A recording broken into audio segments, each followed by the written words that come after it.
زد عليه ورتل القرآن ترتيلا إنا سنلقي عليك قولا ثقيلا.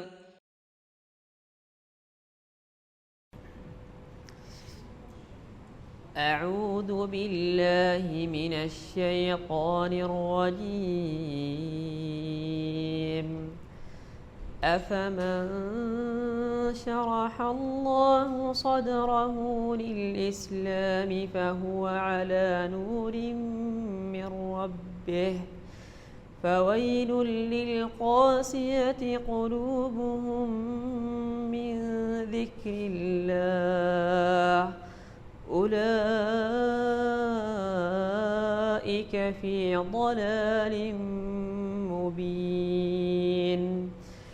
الله نزل أحسن الحديث كتابا متشابها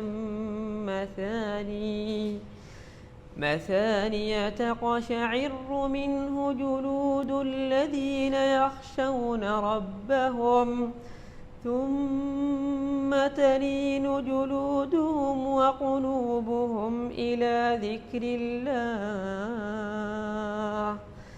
ذلك هدى الله يهدي به من يشاء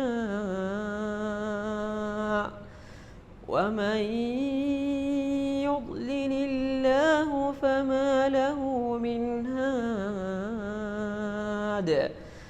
أفمن يتقي بوجهه سوء العذاب يوم القيامة وقيل للظالمين ذوقوا ما كنتم تكسبون. كذب الذين من قبلهم فأتاهم العذاب من حيث لا يشعرون